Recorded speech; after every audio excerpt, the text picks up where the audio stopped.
I'll be honest. This is my first time doing a show with a host missing.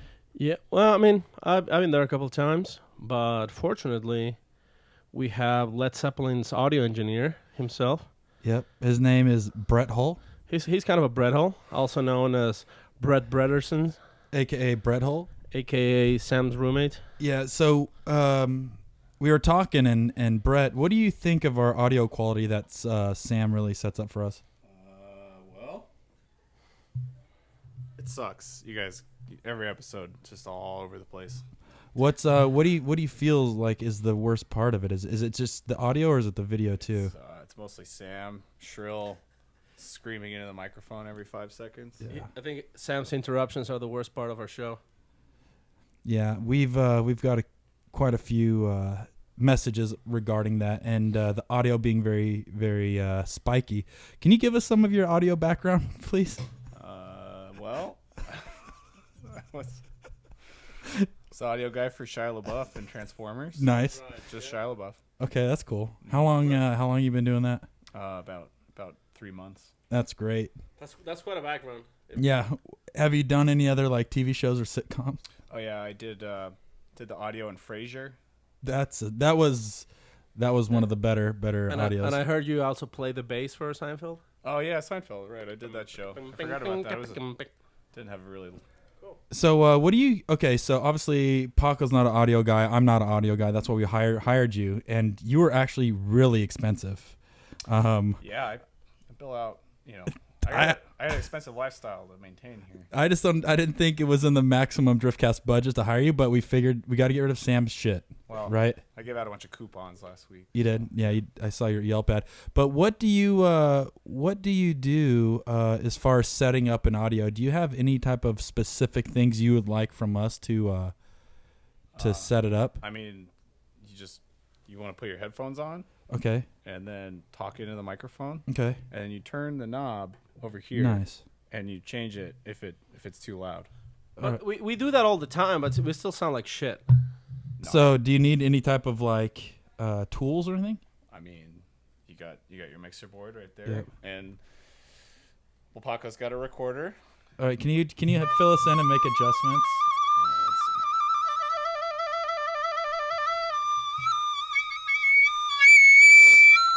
Oh, dude, no. God, Yep. Paco, no, Is that what- you. There's Hold on. something wrong. Okay. That needs some work. Hold on, let me Try Corey's. All right, Corey, give us.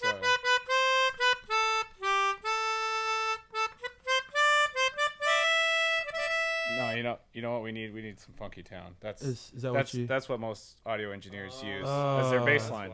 Is based on That's, Paco? that might be what you're missing. Can you help me with this one, Paco? Because maybe. yeah, I'm using for you guys that can't see, I'm using one of those old school kid keyboards where you have to melodica. blow air into one All side. right.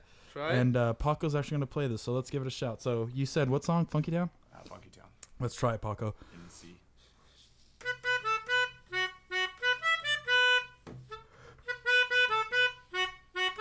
Oh, I can see the keyboard. All ready? Let's try it one more time. What do you think, Brett? Oh, I don't know. That sounded better. I think audio levels are perfect. Nice, guys. Yeah, hey, good job. this is Nice. way better than anything Sam has ever set up. I know. Can we just keep you? Oh yeah. Perfect. It's a Just high five. keep bringing those coupons. Sweet. Welcome to Maximum Driftcast. The only podcast where all the hosts are there all the time, every time. Every episode, we don't miss any hosts and nobody leaves because this is a job. We have the best attendance record from anybody in the industry. Yeah, we take a lot of pride in this, and I'm just glad Sam's not in this episode, to be honest. I know, dude. He's like the worst audio Nazi, Yep. camera Nazi. Yep. He's like everything that could be a Nazi. That's Sam himself. Yeah. So we're going really back to the roots on this one, and we're really gonna start this one off with a big shebang. Yeah, like the biggest shebang of all. We had we have our good friend right here, Brett Bretterson, is gonna be checking our levels while we're doing our dumb shit. Yep. So anyhow, I haven't seen you like in 2 weeks. Yeah, 3 so weeks. What were you doing last week, Corey? Jesus. Well, it first started off with a mad rush because I just received the Pandem E30 kit. Yeah. And that kit came in probably 2 weeks ago. And Beamer Fest was last weekend at Auto Club Speedway. And the car had to be there ready to go. So. Wait, but I thought you were here with us on shooting the episode. I was connected via Bluetooth. Oh, so it was like your body transmutation. Yeah. With like mind and soul into the bowl of spaghetti. I can leak down to a bowl of spaghetti. partially. I could do I do a 20-80 split, 20% spaghetti, 80% human. Wow. But yeah, so I had to get the crew together, Street Standard and all my dudes really buckled down and literally finished the car from cutting the fenders, painting, fitting, installing 1552 wheels, built the set of wheels in like 2 weeks. Oh, those are pretty badass looking wheels. Like, and I think very unique. What size are they like? They're like 15 by 9s, 15 by 10 and a half. 15s. Like, when's the last time you heard somebody making like badass super wide 15-inch wheels? Yeah, it was just a super time crunch. So I had to miss last week's episode because I was literally at the shop every night with the guys until like midnight. But so how was Beamer Fest?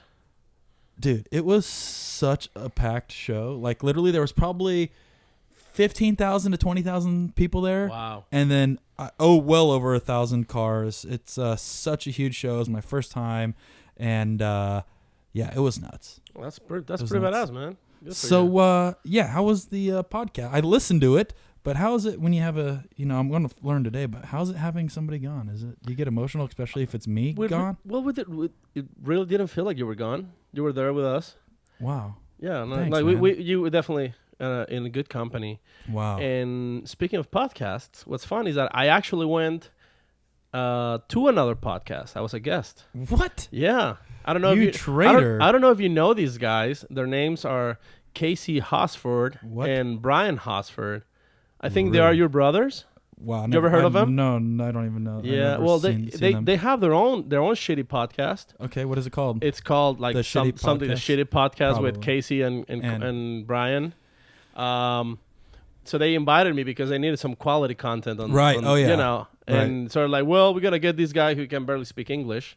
Yep. I guess they were like trying to make fun of our podcast, our very good and excellent podcast. Right. And actually, I think that's their best show so far. And since that show is actually pretty good, that episode, I'll recommend you guys to go check it out. It's called The Brian and Kane Show. The Brain and Kane, right? The brain, like the brain. Yep. And Kane with a K. Wow. Like Casey Kane. We should be at war with them. Well, we started a podcast war. Yeah. We are right now. It's official. We are at a hashtag podcast wars with the Brain and Kane Show. Perfect. It's official. Yeah. We you know how they say, like, you made it when you have a beef with somebody. Yeah. This is kind of like we are Jimmy Kimmel and they are Kanye. Wow. Like that is big. brutal. Yeah, that's exactly. savage. Yeah. Especially because they're Kanye. I was also like, what's some other good battles? You got you have the rap battles. Well, you have Macho Man and Ultimate Warrior. You have the battle of Gibraltar.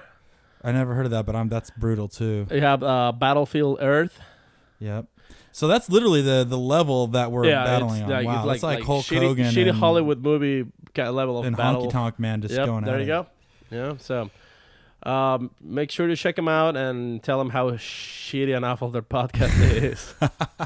And please hashtag Podcast Wars. Podcast Wars with the Brain and Kane. I'll tell you one thing I also did. I watched everybody sweat at FD Orlando. I was going to say, dude, I love staying dry and comfy with my air conditioning while watching everybody sweat like a pig, especially Sam. God. Because obviously Sam's not here because he's probably still in Florida wrestling alligators. Oh, yeah. He's probably wiping, dabbing Vaughn's head, getting the sweat off his forehead. Oh, I got you, Vaughn. I got you. Okay, boss. No, you don't look good for the camera, Vaughn. I'll take care of you. I'll make you the most beautiful Formula Drift driver.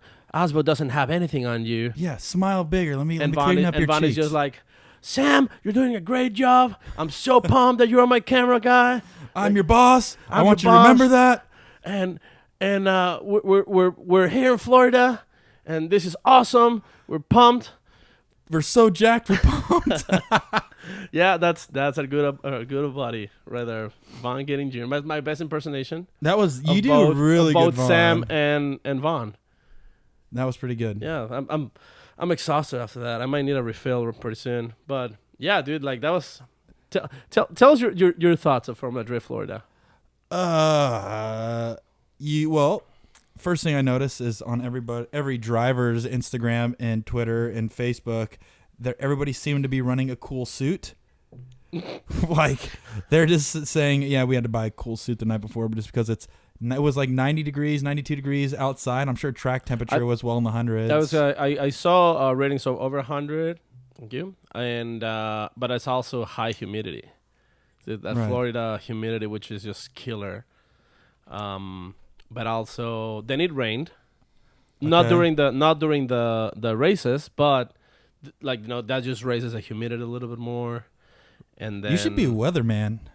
I used to be Did you? in Mexico. You've seen like the hot weather girls. Yeah, you're a hot weather girl. That was one of me. Nice. I was one of those. Like the big butts and the skimpy dresses. Can you give us a little segment into how you do weather in Españole?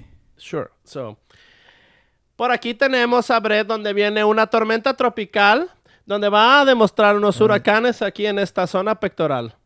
Nice. Thank you. I totally understood exactly everything that you were saying. You were saying it was a little foamy up top, but once it trickled down to the bottom of the base, then that's where all the moisture happens. There you go. Totally Wow. made sense. Well, yeah, absolutely. I'm trilingual. You're so trilingual. I'm trilingual. Yeah, so I don't know, man. It was after Orlando was up and down, man. I was really pumped on a Up few runs and down. Up and down. and then I was really kind of bummed on a few, but overall, a lot of. Holy shit. My God, Paco, stop I'm punching destroying shit. set. I think a lot of people had some positive and negative things to say, especially about the one more times. I saw like a couple tires with glue. Yeah, there's some rules being broken, tires falling off the wheels. Dude, that was okay. So, for some people they don't know, there was Pro 2 happened at the same time. It was like a day before, and Jeff Jones dominated the Pro 2. So that's his second one. So second win on Pro 2, right? Yes. Yeah. See, he won. Did he win? He won Atlanta. Yeah. But did he win last year? And he Right. won Florida as well. Okay. And what was hilarious is, now this year apparently debating a tire is not a zero. Right. And Jeff Jones debated a tire while running after the Qualifying. first transition. Right. No, I think it was on a battle, but he kept running. Do you know what? I think it was qualifying. Was I it? I could double check that. You might be right. Let me He was double check. he was probably qualifying, but anyway, yeah, that's right, because he was running by himself, I Right. think. But he just kept going and laid out a good run. But then he had a bye run against I can't remember who it was, that he just went and did a bye run by himself, and he debated a tire again at the exact same spot. And the tire, I think Jared called it the Acrobat tire or something like that. Yeah, it shows Jeff Jones spits tire off during qualifying. Yeah.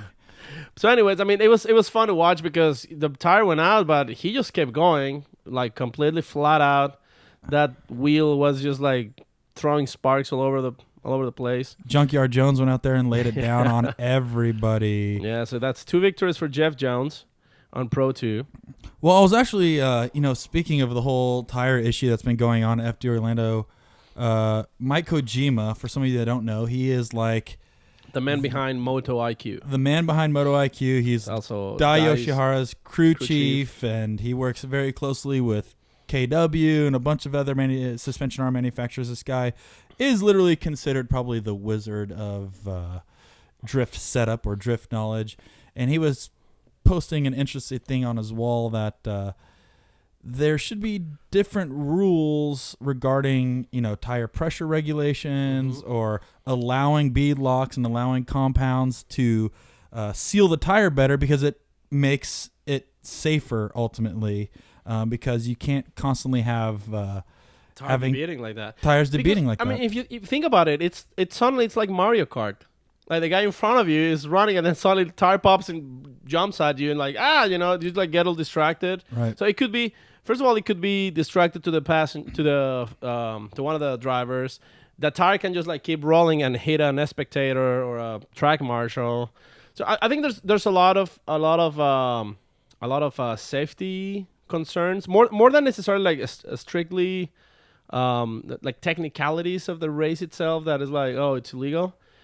It used to be a 0 before. Right. Now it's not. I guess now they just like deduct points or something. Well, here let me read you exactly what right, Mike wrote. Just quote Mike. Okay, I'm gonna try to do it in his voice too. All right, I So- want to see this. Hey guys, and Mike Kojima is on the show. Welcome, Mike. Hey, thanks, Paco. Hey, I really appreciate being on the show. Wow, Mike, like welcome. So Thank you. tell us. So what was it that in your So let me Facebook? tell you what I posted on my Facebook. All right. Okay. I said this. I really feel that FD should stick with the rule that if your tire falls off or debeads, it's a loss for safety reasons. I also think that FD should allow tire bead retention systems like bead locks or adhesives. Again, this is for safety. Some beads of tires debead easier than others, and if the tires can run lower pressure, it will allow for a level playing field. Most important, I just stuttered. It's okay, Most Mike. importantly, bead retention systems will make things a lot safer. I also feel that it's more teams would look closely at their data. That's it? There's a little bit more. Okay. I'm just catching up. Okay, now you can do it on Corey's voice. Oh, you really want me to do it in my voice? Oh, come on, Paco. Maybe the audience will appreciate it better. What if you lose a tire and it hits a competitor, or worse, yet it goes into the stands? Bead retaining devices are not a huge performance advantage anyways, and our team won't be running them regardless. So he's really concerned about safety, but then a lot of people are mentioning that there's other series out there like Formula One, which they have a tire pressure rule. You can't go below a certain PSI. I think if F1, like they regulate every single thing. Like, like, oh, you have a beard. No, you have to shave it. Like the F1 is like extreme of the regulations where But there's a reasoning behind it. Yeah, where Formula Drift, it's very open. Like, they change rules from one year to another to see if they can make the sport better. I personally, like, after, like, when they changed the rule where if you debated a tire, it was not a 0. I thought it was a good. Okay, that sounds like a good idea. But after watching this round, and it's like everybody was running 5 psi's or something, because everybody was debating tires. And there was like like the glue on the tire, and like it's just like for some reason it kind of like opened up like a can of worms, and like it just seemed weird. It seemed if Jeff Jones won and he debated 2 tires, Asbo won, he debated 1 tire. I think just one, right? Right. So it's just kind of like, well, I'm not sure. Is this something that needs to be addressed? Maybe not. Maybe. I understand Mike's post. I think for safety, it should definitely be like that. If there was something that could avoid the tire to debead, it'll be great. I just don't know why they're running tire pressure so low. It's actually kind of stupid. I remember I saw a couple posts from other drivers, like Prime drivers, who were kind of like poking a little bit of fun to the Formula Drift series, saying that like it's ridiculous that you have to run such a low tire pressure in order to stay competitive. Well, for example, to have like that like insane amount of traction. Well, Mike even says in some comment below that running that low tire pressure doesn't necessarily help grip initially through the corners. It may just help it more off the line. So it may work against you later on. And Jeff stated in here that he was at 14 PSI when the tire came off. So he was running 14 pounds of pressure. Do you think like the tire compound? What tires is he running? He doesn't have a tire sponsor. So he's just running whatever he can? I think he's running what he can get his hands on. But he has to run a tire within the FD organization, which is Nitto, so it has to be one of Nexen. Those. I know some of them have like different compound materials, and maybe some of them have like a thicker thicker wall or a softer. I don't know. I mean, I just think like the tire pressure is a very particular setup. Like it's very individual. Like some people might like more, some people might like less. But I agree that I don't think it should be considered a strategical advantage if you're running an ultra low tire pressure, as long as it stays in the car and it delivers. Like if you give an amazing performance and you're running like run flats with 0 psi, I don't see what's the problem. Well, you got to go back to the whole safety thing. Well, right. That's what I'm saying. As long as the tire doesn't deviate and it doesn't if the whole if running a low pressure on the tires becomes a hazard, where the tires will be like debeating all the time. Well, it is. Look at the last round. And that's what I'm saying. Then that's something that needs to be addressed. Right. But some of the drivers who were using glue, or they were saying that they weren't using glue, it was just like a sealant or whatever. I mean, it's against the rules because I think they stated that they couldn't use it. But at the same time, I don't think it's wrong. It's like using nitrous. Well, let's look it's at like an add-on. Well, let's look at this a couple different ways. I would be pissed if I was a tire manufacturer and my guy had to go out there and throw glue on his tire because is it less superior of a tire? So now he has to use something to keep up with the other tire manufacturers that are not using it. Does that say something about your tire if you're going to have to use something to Well, I don't think that has nothing to do with the brand because it's sure how many pounds you're running on the tire. Right, exactly. Well, so typically, think about this. Typically, you have to run less pressure to get more grip. So if you're trying to run 6, 7, 8, 10, 12 pounds to get as much grip out of your car when there's a Nitto running 24 pounds, that's saying something about your tire. Oh, absolutely. But again, like that's the battle of the brands. It's Right. like an F1. So why Ferrari keeps winning or why McLaren? Well, because they're making a better engine. They're doing something better than the competition. Right. So, if your brand of tires can't hang out, cheat. Not necessarily cheat, no, but like make a better tire. Like make a tire with a better compound. And that's what, I think, who moved to Nexen? Well, all these guys to move to Nexen, and they're saying that Nexen made a better tire, that it's like giving him a better result than the previous tire. Well, there you go. Like that's a good example of making a tire better. I just don't think, I think if you do something against the rules, it's been stated, and as far as I know, they specifically told people you can't do this, and they still do it. Yeah, absolutely. That's kind of like it's like cheating. Even though I don't think the action of using that kind of using some kind of glue to keep the tire on the wheel should be considered an issue, especially now that it's not a 0. Like before, when debeating a tire, it was automatically a 0. I can see a lot of people being like very scared. Like, oh shit, I don't want to debeat that tire. I'm gonna put glue on it. I don't want to get disqualified. Well, but now it's not even. That is just a point deduction. Well, the rules are super weird because if you remember the Mad Mike versus Ken Gucci. Which one from the top 32? Mad Mike versus Ken the Juice Juicy. I missed it. I was under the Lexus wrenching. Oh, there you go. So how was that one?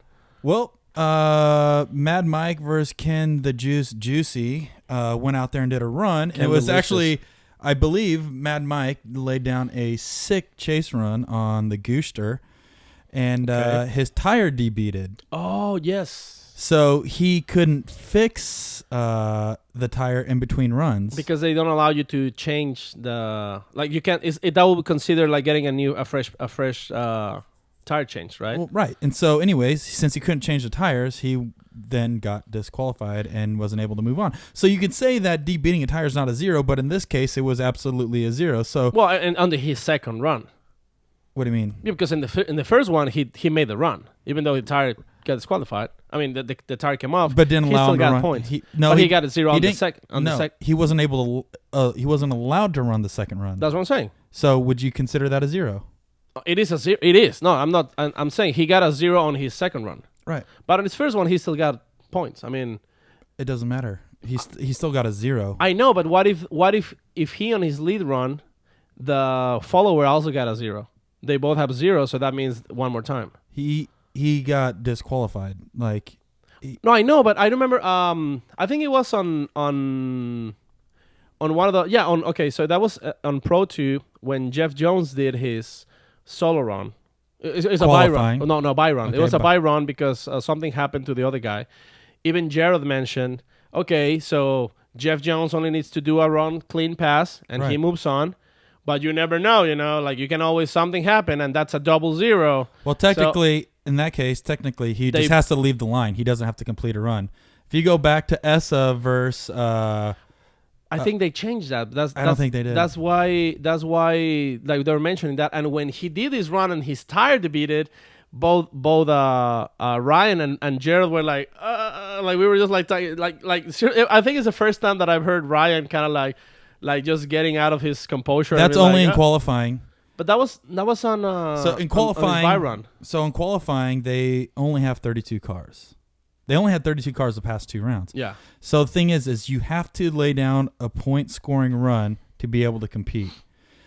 So basically any one of the guys can go out there and do a 20-point run or a 10-point run. As long as it's something, they can be in the show. But with the battles, with this case, Mike and Ken did their first runs. Great. Tire to beat it on Mike's car. Done. His day was over. Well, maybe we can talk to somebody on Formula Drift who can give us a little bit of an insight of if this is right or wrong. What do you think? Yeah, it was okay. So let me hold on before we move on to that. Okay. Justin Pollock versus Forsberg. Did you see that one? That was on for the top 8. It's top 16. Okay, so here I'll play it out for you. Mm-hmm. All right, so Justin Pollock was chasing Forsberg, hit Forsberg, popped his tire. He didn't debeat it. He popped it. So when he rolled back around the grid, everybody said he debeated a tire. No, he popped it. Okay. So it was flat. Is that considered tire failure? Well, here's the thing. He could still run. He didn't. It wasn't a deduction. Just with a flat tire. It was just a flat tire. It wasn't a debeated. So there's 2 different things here. Even though Justin went back out there and saying the tire was flat, it wasn't debeated. Yeah. He still had a terrible run. But there's what's the boundary? What's the fine line? And I think something like that happened to Nate on Pro 2. Nate Hamilton, I think his tire also debeated on one of his runs, and he went back into the pits. But I mean, like a lot of people was trying to say, like, oh, he went into the pits to get a tire change without nobody noticing. Maybe. But he was saying, well, he was saying that he knew it was debeated, but he just went back to the pits, kind of like, well, I have to go there and like get it checked or whatever. And they straight up told him that, well, you can't get a tire change, so you can come back without a tire. So yeah, so what would be the difference between getting a tire debeated and just getting a flat tire? Well, it's not debeated. So, but it also has it's not stated in the rule book that way. It's only stated as debeted. So that's what I'm saying. Like maybe there's like a lot of holes, like a lot of black holes, like a lot of maybe gray areas where the drivers can still play with the rules. There's a lot of windows there, but I don't know, man. There was so many issues, and honestly, like the course reminded me of an old New Jersey. The old New Jersey. The figure 8 up the middle, and it was just super bouncy and rough. And that's it. Yeah, when they came back from the big sweeper down into the power alley, it seemed like everybody was just bouncing super hard. Yep. Alec Honadale was just from getting in there, the bumper just was like smashing into the ground, coming off. Right. He's probably just shitty bumpers. Yeah, I know those shitty bumpers he has. Probably just those all that super duve, man. Probably the Chinese made. They're taking a beating, dude. Are they Chinese made? No. we make them here in Arizona. Oh, do you? Yeah. Wow, Paco. No, but he is the doof slayer. And there's also another thing too about this round. I know we're kind of going around in circles here, but the amount of one more time calls. Yeah, it seemed like there was like a lot of weird calls with the one more times. Yeah, the Alex Hillebrand and Vaughn was one of them. I think that run. I was talking to somebody online because they were saying that they just gave the one to Vaughn because it's Vaughn. Right. But I was like looking at the run. I was like, well, I mean, Alex Hillebrand. I mean, he runs like a beast. He's very good, but they're complaining that Vaughn straightened up. Right. And again, straightening up is not a zero anymore. A lot of people still like a lot of people don't know all those changes. Because last year straightening up was still a zero, I believe, isn't it? Well, you definitely can't straight, and you can't do opposite drift. You can get it's maybe considered a correction, but it's considered a point deduction, but it's not a zero like it used to be. So he straightened up, but at the same time, Alex Hilbron kind of like he went too much angle, slowed down too much, and Vaughn, in order to avoid hitting him, he also like slowed down almost to a dead stop, and that's why he straightened up. But then on his during the rest of the run, Vaughn was like almost door to door with Alex, where on Vaughn's lead run, Alex was kind of like not too close from him, even though it was a cleaner run. It wasn't as active in the chase like they like to say as Vaughn. So Right. I think like a lot of people like they stop considering that. Like they just see one error and they're like, oh, that's it. But they don't see the whole run and they don't see both rounds. Right. You know what I'm saying? So Well, do you know what I'm going to do real quick? I'm going to go to Jojo Redman's website real quick and just see if he has anything about that. Do you know what actually I'm going to do? I'm going to find one good comment about the judging on Jojo Redman's website. I don't think there's going to be such thing as a good comment. Let's go see. I'm going to give me 1 second. I'm going to head to Rec Magazine and see if Jojo Redman has any good comments on there about this past weekend. Well, the comments are at the bottom. Say, we want to find a comment. It's like, let's go down. See here. All right, here we go. God, I really think that Jojo Redman should have his commenters be the judges of Formula Drift. That'll be an interesting thing, like having like. For example, think about this. Here's okay. one. Think about if your judge's name was Cat Shit One. That'd be pretty cool. So here's All my right, so here's my Gerald Brian. Deanna. Here's my Gerald Deanna impersonation. All right. Okay, we have the judges are in. We have Cat Shit. What was it? Cat Shit One. What's it? Let me see that. Hold on. We have Cat Shit One. Frick. I'm not gonna say that. Here, I'll say this. Freaking- Back up. freaking No, asshole. what is this? Is this like a kid show? So, Cat Shit One. Okay. Slide to the FD left. judging is shitty as fuck and has been for years. They always favor drivers. Oswald seems to be their bitch for the past few years. I'm not saying his driving is shit or anything like that. In fact, it's great at most times. But when it's basically inactive drifting, he should not win. So he agrees but disagrees. He agrees with the judges that Oswald's a good driver, but he disagrees that the judges gave Oswald the win. It's just so funny. No, and don't get me wrong. I mean, I love I it. understand what they say. So I used You to can be, translate that? I used to be when I first started watching FD, and I didn't know that much about judging and the whole drifting thing. I would disagree with the judges most of the time. Yeah, they gave it to Vaughn. Yeah, they gave it to Daigo. We knew, Vaughn gets the win. Daigo gets the win. It was kind of like the same thing every day. But the more involved I got into the series and started, I met more drivers and I met more judges and I started understanding what's being judged and all that. Then I started realizing that most of the time I agree with the judges. Well, do you know one thing I do when I'm watching the drift stream or even watching practice or qualifying at an event? One thing you can do with your friends, if you have any friends. I may have one or two laying around that I can ask for advice. But what you do is when you watch qualifying, you guess what the score is after the run, and then if you're within 2 to 3 points of the judges, you're doing pretty good. So watch a run, give it your score, and then if you're within 2-3 points, you're kind of judging on the same criteria they are. And that kind of gets you way more involved because then you start judging once you see their kind of layout. Okay, they're scoring 10 points on the bank. They're scoring 5 points on the first inner clip, 5 points on the last inner clip, and then 10 points for the last sweeper or whatever it is. So you watch that, you study it, and then you judge it yourself. Yeah. That's going to give you a better understanding of how they're judging. It makes you a better judge. Right. And then also if you're competing in any Pro-Am or any other drifting organizations, you can kind of use that in your method for qualifying. You have judge for Vegas Drift and Southwest Drift. So you need to know what you're judging. Right. You need to know what's been what's the criteria. Right. You know, most people don't care about the criteria. Most people just care about how badass it looks. Like they care about the show, which is like one of the reasons why I think Mad Mike hasn't been that successful here, because he puts on a great show where everything looks badass. There's a lot of smoke, but it doesn't seem like the judges give him a they go for him because he's probably not getting the same distance from the clipping points.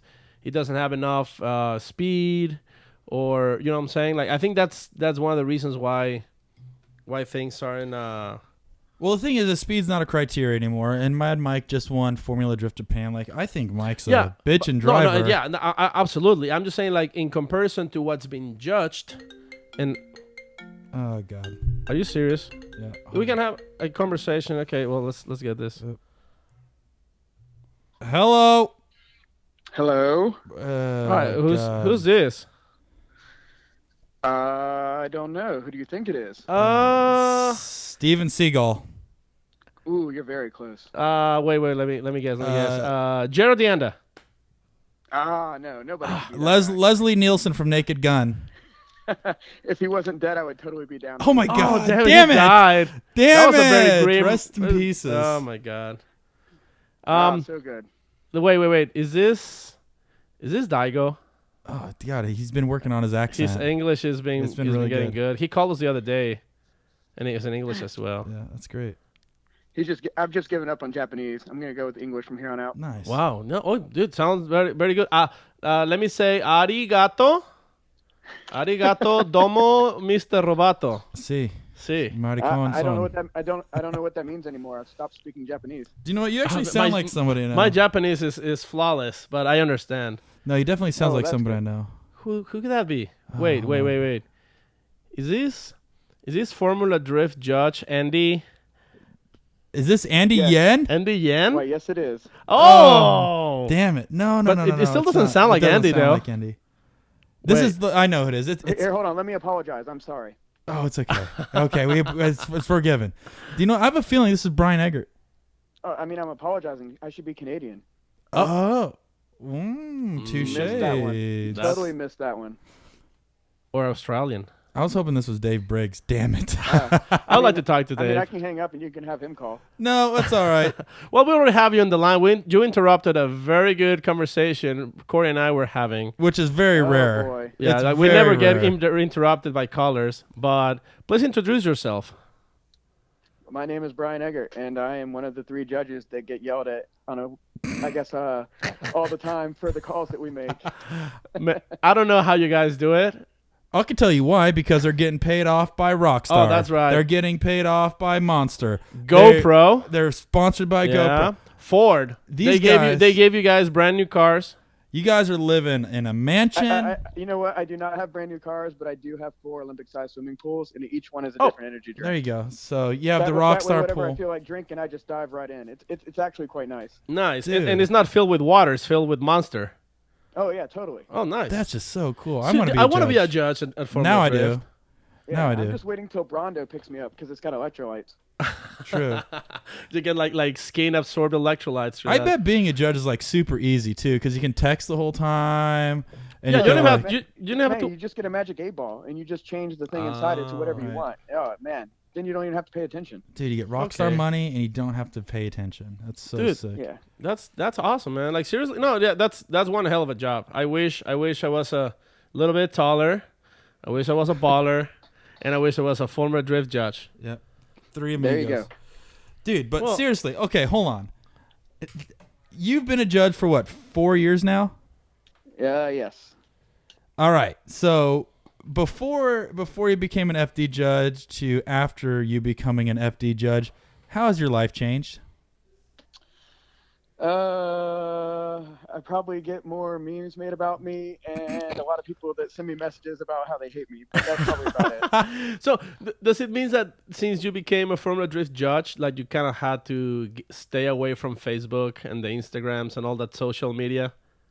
No, I mean, I still get on it, and every once in a while, I guess I'll get picked on or whatever, which is fine. I don't care. It's all fun. I probably did the same several years back and whatnot too, just not to the extent that it is now. Got it. I definitely don't usually accept many friend requests during the season, especially within like the few days after an event, because I learned that pretty quickly that like usually when that happened, I'd get an influx after an event, and then it was just people wanting to complain. So I just stopped doing with it. So it's like I'll have people that I know really well that'll end up friend requesting me after years or whatever, and then like they'll finally hit me up and be like, I've been trying to be your friend for like a year now. And I'm like, sorry, I usually don't go through that list too often, just especially during the season, because it's just ridiculous. I can only imagine. How often you go through your others folder on Facebook, your inbox, like all the people who's not your friends, like all the hate mail.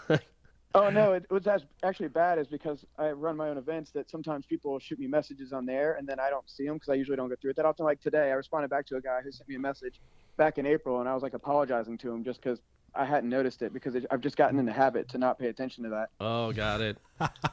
So yeah, you're saying you run your own events, right? Yes. Tell us a little bit about it. Well, let's see. We run a series on the East Coast called US Drift. Oh, I've heard of them. Yeah, thank you. We've been doing them since 2002. Nice. We used to do a lot of practice events, but we've always done competitions.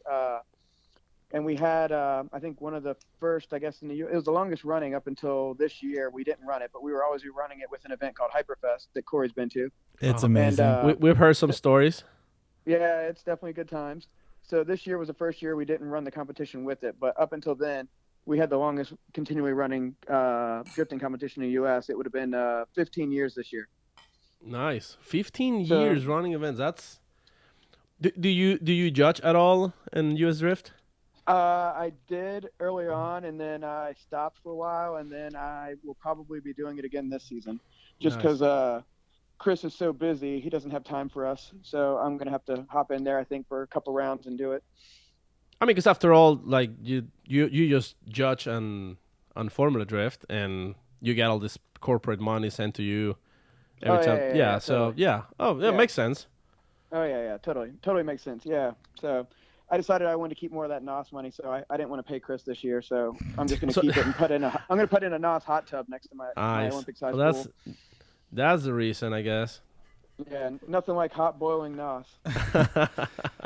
So I guess the thing is with your series US Drift, do you implement like kind of the same judging rules that you use in FD and in your series, and how would you say they are similar to one another? And are you a judge in your own series, or do you have other people? He said he used to. Yeah. Okay.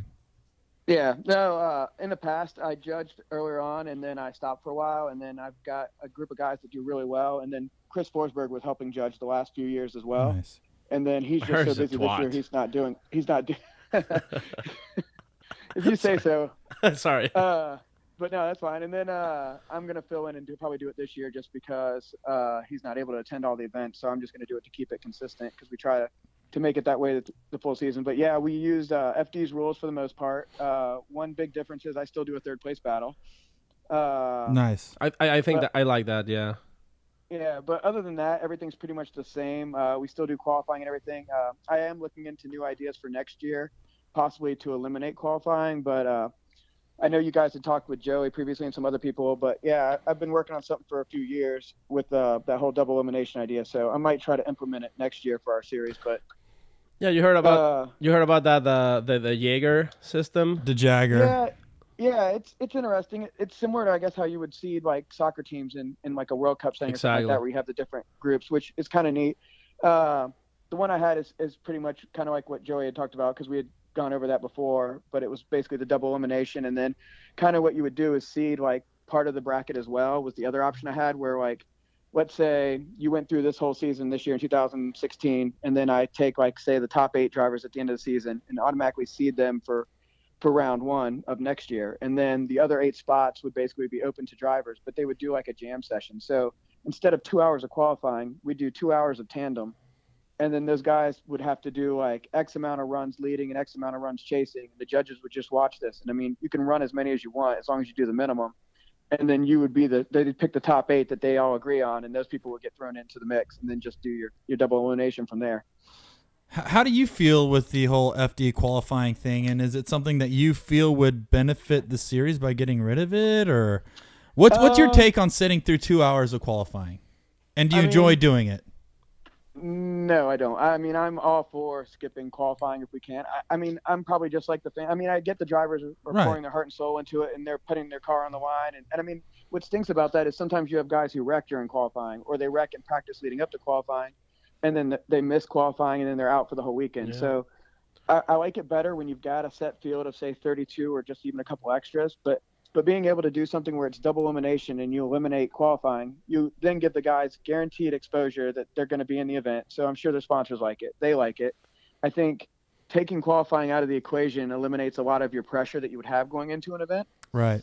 So I think that's probably where more guys mess up. And then if you look at, I guess statistically, I think there's a lot of guys who don't do so well in qualifying. I mean, obviously there's some that do well in qualifying. I've never heard of anybody that doesn't do good in qualifying. That's weird.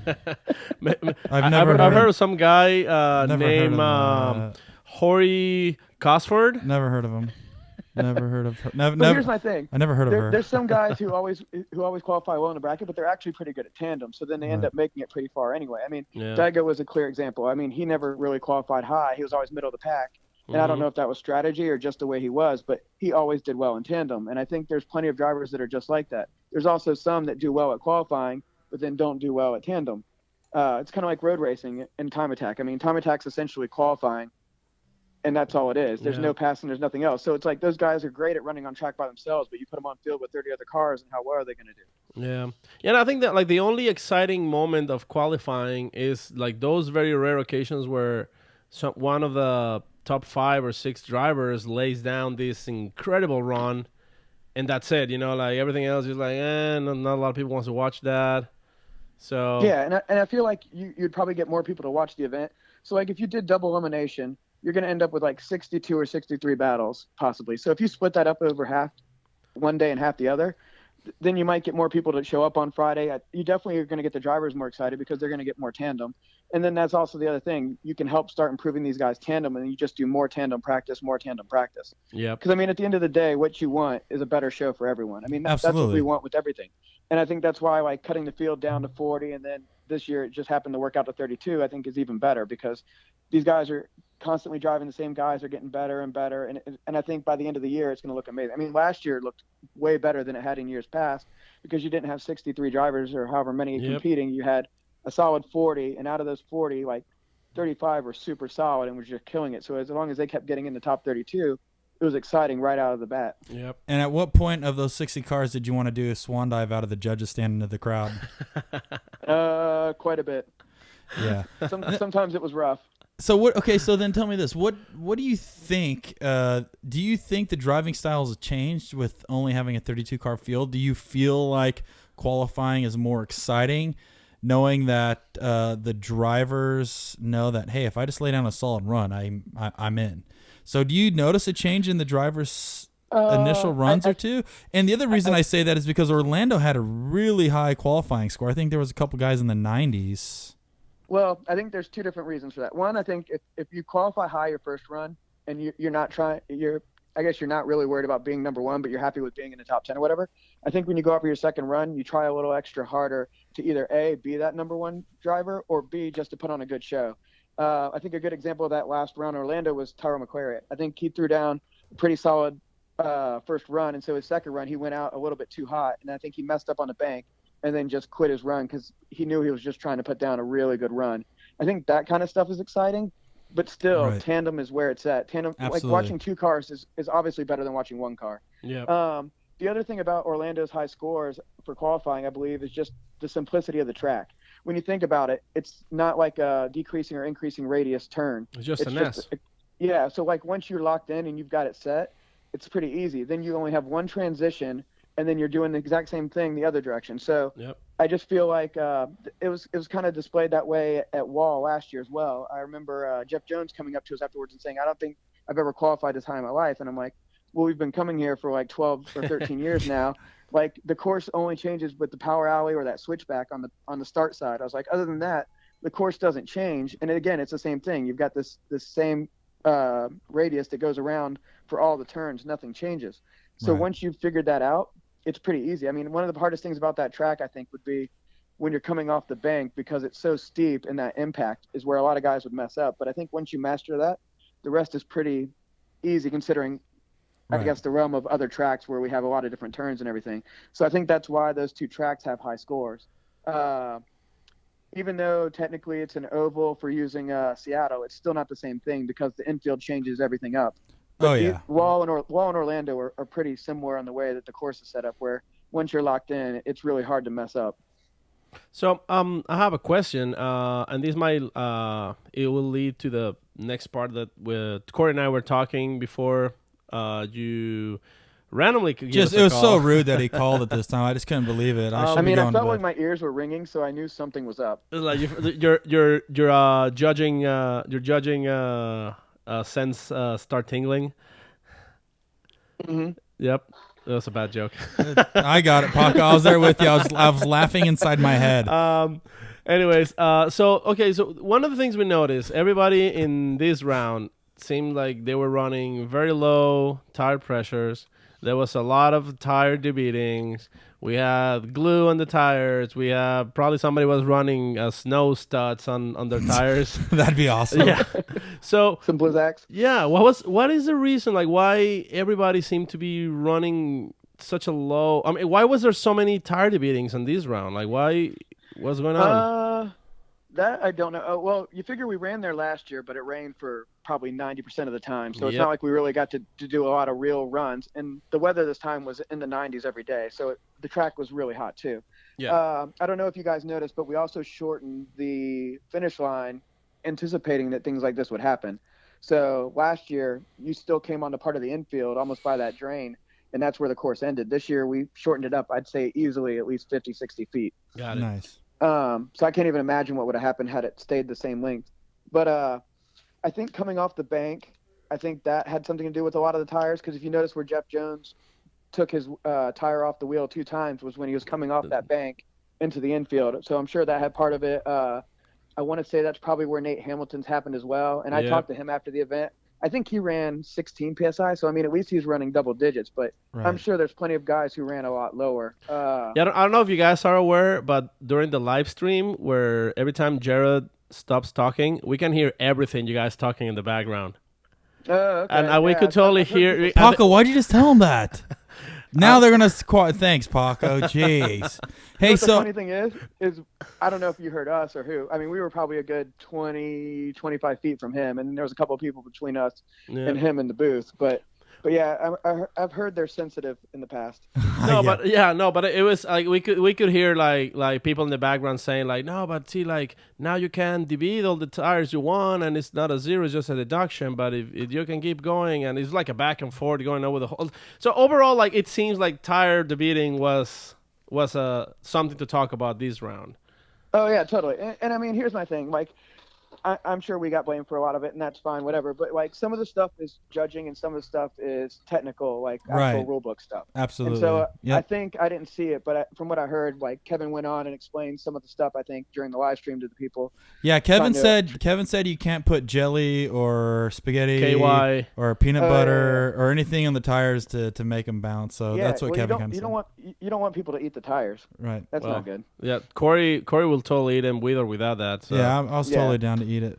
But yeah, like that's the thing is it's when something happens like that, let's say tire debeating, obviously it wouldn't affect you guys unless it was considered in the rule as zero. Other than that, you guys could give a shit, really. Yeah, totally. I mean, and it's probably in the rule book that way as a safety issue. I mean, having that come off, like if Jeff Jones's wheel came off or tire came off while somebody else was driving, it hit them or whatever. And I mean, that's kind of the same reason we do the stuff with the hatches and the trunks and the doors and the hoods. I mean, it's all based on safety for the most part. Right. So I have a question for you. Let's go. Let's rewind back to the Jeff Jones qualifying run. The talk of the town junkyard, Jeff Jones. So when his tire came off, did you instantly want to go towards a 100-point run on that, or where were you on that? I mean, honestly, I thought he was just going to stop, like, because I think it rolled right. Like, I think it was still going past him. I can't remember if it went behind him. He didn't even flinch. But I mean, that thing kept rolling, and it left a tire mark on the wall up by grid where Luke was at, and I mean, it left a mark. So I mean, Luke it had was to get out of the way. Fast. So I think he moved. Would you consider that a bonus in any way? No, Style points. I mean, I mean, I can tell you this much: if that had happened at like a really nice track, I bet you they would have like the EMTs or somebody like on the tracks that would have run out and stopped him. Oh yeah, totally. They would be like, totally nope. did not put a. Because after he did it, you could see a groove in the asphalt that he had put down from that rim. Oh yeah, I'm sure that rim was like down from an 18 to a 17. Oh yeah. That's why. Well, that's probably why it fell off the second time. Yeah, just like, God damn it, we got to reuse that wheel. I mean, I know Jeff Jones has like the lowest. I think we heard it has like one of the lowest budgets. But you think he would use the same? Oh yeah, I'm sure he used super glue around the whole wheel entire. He's a trooper. Hey, but when you think about it, he's also running both series. Dude, and he's like sitting like 18th in points right now. Like Yeah, I mean that's a lot of wear and tear on his car. Yeah. I mean, to be able to do that, and not even to mention the amount of money he's spending on tires and all that stuff. So I did see where he got picked up by, I believe, Nexon. So that's kind of cool. Good for him. He did finally. Nice. That was good. Good for him. Yeah. Nice. Well, he's leading the points on Pro 2. Yeah. That's something. And you said he's 18. He's like top 20 in Pro 1. Definitely a trooper. But the other thing is, okay, so being a judge, like I've done some grassroots judging before. I don't want to, say that I'm an expert at it or any means, but I kind of know what I'm looking for in some sense. But is there sometimes where you see something that's like, technically, like, yeah, he ran the wall super hard and blew his bumper off and had a mild correction. Do you still want to give that guy a high score, even though it was like super mega sick, but it technically wasn't the textbook flawless? Oh yeah. I mean, totally. You want to be able to do that kind of stuff because it's just exciting. And I mean, it's hard, especially when you're doing qualifying, because you're only judging one particular aspect. So like if I'm wine and the guy is like super low, but everything else about his run's awesome, it's like you want to give him high, but you don't have to do it because the other judges are going to take care of it for you. So then when you ding someone really bad for whatever you're judging, you don't feel bad, but then they get mad at you, of course. But then they're like, well, the other judges gave us great scores. And you're like, well, yeah, because those two aspects were great. The one I'm judging for was horrible. Right. I mean, but yeah, when the guy throws down a sick run, you're kind of like, wow, that run was awesome. And then it's funny, like when the other two judges will be like, oh, that was great. And then you're like, his line was horrible, or he had no angle. Like, it's just kind of funny because you're all looking at individual things, but you're trying not to look at the other stuff too. But you can tell when someone throws down an awesome run, and then when they screw up in your area and you're the one that gives them the low score, then everyone gets mad at you. But and then you turn into a total shithead. Yeah, and then people just hate you. Yeah. So, question then, do you guys are still like dividing the judging, like one is judging like style, one is judging line, and the other one's judging speed? Yeah, or now like all of you guys are kind of like just concentrate on the entire run, or how is it now? We still split everything up, and then we also rotate from round to round. So got it. So yeah, each round we rotate one around. So like every 3 rounds we come back and do the same thing, but we do it that way so that everyone has to judge it, and also so that everyone's comfortable in every section of it, and that things kind of stay the same throughout the season. If one guy just did the same stuff, I mean, if he was horrible at it, or for whatever reason, or if they just don't miss something or whatever, like it would just always be that way. And plus, this way, nothing's ever biased. Like if somebody says, oh, he's always strict on line, or he's strict on angle, or he sucks at style, like at least it's only going to happen to you possibly 2 times a season or whatever. But it's mainly just so we can always rotate through it, and it's just always something different. But obviously when you get to tandem, we're all judging everything, and that's just the way it's always been. Right.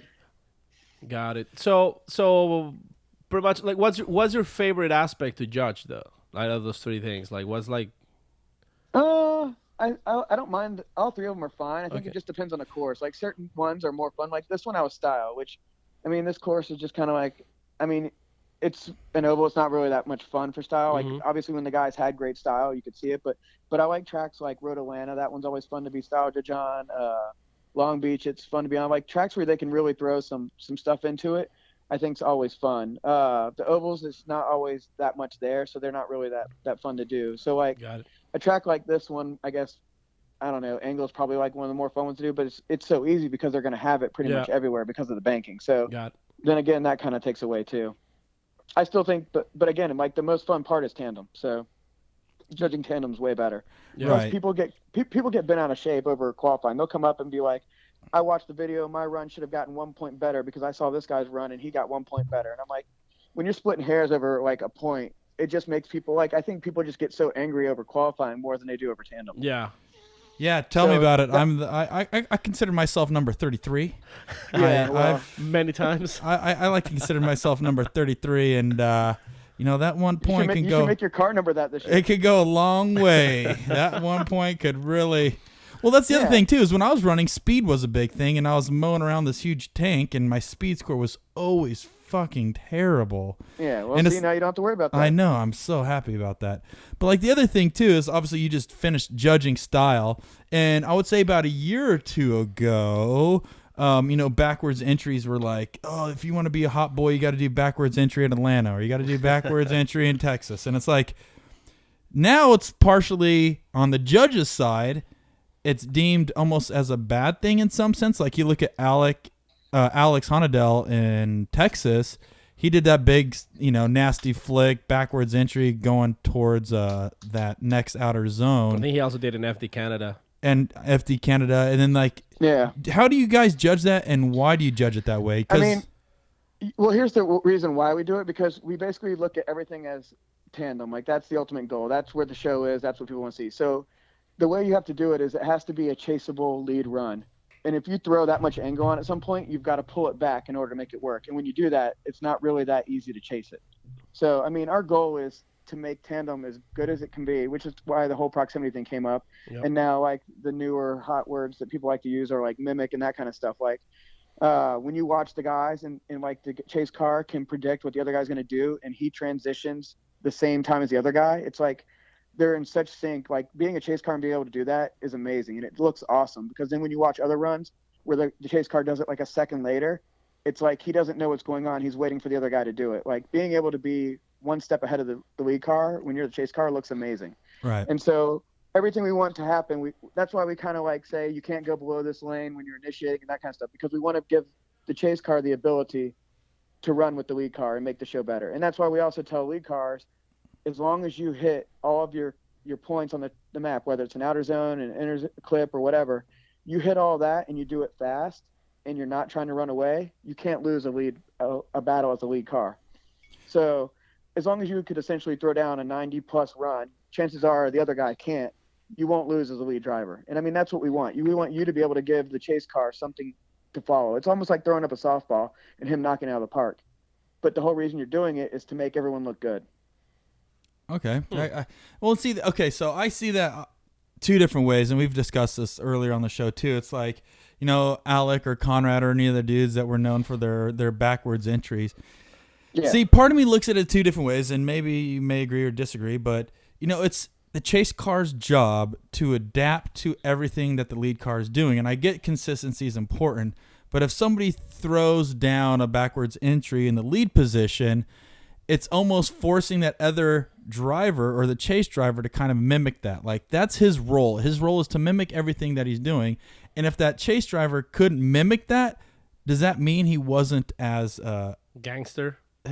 He's not as a competent driver as that lead driver being able to do that. So it's like, part of me feels like adapting is still a big thing. Like if you have the ability to backwards entry everywhere, guess what? Adapt to it. If you don't, or you do, whatever. But I'm trying to figure out that fine line of at what point is it, rather than just I think backward entries are cool and they look great and everything. But again, it's like when you do that, at some point you're going to have to start pulling it back, and you just lose a lot of speed by doing it. And that's okay. And if you have a higher horsepower car than the other guy, and if you go in normal and you've got a lot of speed and momentum, then it's easier to keep up with him. But if you pull up that backwards entry and then swing it back and then take off again because you've got a higher horsepower car, then again, we've got a drag race, and that's what we're trying to prevent. So, well, yeah, okay. So Paco, going back to the Jagger style of judging, he says that if the lead car doesn't give him the chase car a proper run. Well, the Jagger's method is they say you have to initiate this way, you have to run this part of the wall. Like they give him very specific rules. Do you remember that? But I think. But what I'm giving, but what it's coming to is they're giving him a platform to give the chase driver a better opportunity to chase. Yeah, but you're also taking away style because you're telling him how he has to initiate. Right. But that's the same thing here is you're telling somebody that he really shouldn't backwards entry because he may choke up the guy, which may take away from the show. So if you can do a backwards entry without slowing down, then we're fine with it. It's the fact that when you do it, majority of the time the driver slows down, and we just don't want to have that choking up. Because another thing we started this year is we make these acceleration and deceleration maps that aren't in stone, but they kind of give an idea of where you're supposed to accelerate and then where you may or may not be braking, so that they kind of have an idea of braking zones. I think a couple of people may have lost this weekend because of, or received deductions based on areas where they were braking and they weren't supposed to. Right. So like for this one, you've always going to have a little bit of braking around initiation. You're going to lose a little bit of speed, whatever, because you're braking traction. And then the other point we had it was around interclip 2. So, I mean, any of those guys who were braking on the bank, or if they were braking coming off the bank going into interclip 1, I mean, those are deductions because you're braking in an area that you should be on throttle. Right. I think maybe one that people got kind of upset about was like the Hilbrun and Gittin battle. And Vaughn, yes. We're talking about that. He went too hot off the bank and kind of went wide, and you can see when you watch the smoke and everything. I mean, he lets off the gas. I can't remember if he braked or not on that. I have to watch the video again, but there's definitely a loss of acceleration, and he was going off the course, which is why. And so JR makes a mistake, but it's like if you're the chase car, he was braking essentially in an area you're not, or decelerating in an area you're not supposed to, and that messes up the chase car. I mean, that's part of why that battle happened. Yeah, if you don't do that, you just smash into the other car. So yeah, but you don't always want to smash. Exactly. You want to be able to go on and make the event happen. I mean, that brings you back to the tire debeating. Like, it stinks when you get to watch it, and then like some of the best battles we didn't get to see because of the tire debeating issues, which hurts me too because I want to see great tandem. So like when some of those great battles happen and then they didn't finish, like that just is upsetting. Yeah. Well, so what was the reason of changing the tire debeating from a 0 to like just like a point deduction? Because if I'm not mistaken, it used to be a 0, right? Yeah, if you're tire debeated, you were given a 0. It was even in qualifying because I think last year at Wall, Dave Briggs tire debeated and he got a 0, and that kind of kicked him out of the event, I think, for Wall last year. So I remember he was one that got kind of shafted by it. But yeah, so basically the way it works now, which I know was confusing for some people too, was so like at Atlanta, Osbo versus Jones, Osbo called a 5, fixed his motor, whatever, swapped it, got up to the line. They both make their first runs. He debeads a tire. So when he pulls back up to the second run, he doesn't have a 5. 2, you can't use a 5 to do anything with your tires like that unless there's a collision or contact with something. So he wasn't allowed to change it anyway, even if he had it. So he had to forfeit because he wasn't allowed to run from the line for a safety issue. Same thing happened to Mad Mike at Orlando. His tire debeated on his first run. He wasn't allowed to run the second when he pulled back to the line. You're also not allowed to reset your bead, which I think Kyle Mohan and maybe Odie or somebody else actually did that a couple of years ago, where they like did a quick burnout and then the tire reset itself. Huh. Or like the lighter fluid trick and yeah, but they just did it by doing a quick burnout like in a 180 and it just popped back on. It was crazy. And then I know people asked if they could do that this year when we changed the rules and we told them no. But yeah, so then you had Mad Mike whose tire debeated in run 1, and then when he pulled the line, we wouldn't let him run. Quick question on that. Sorry to stop you real quick. Quick question on that. No, you're fine. Could he use his 5 minutes to fix that or no? No, you still can't use 5 minutes to do anything with your tires. See, that's what I think where the confusion was coming in, because a lot of people were like, well, couldn't he just use his 5 minutes? But I think there may be a rule or something that wouldn't allow that.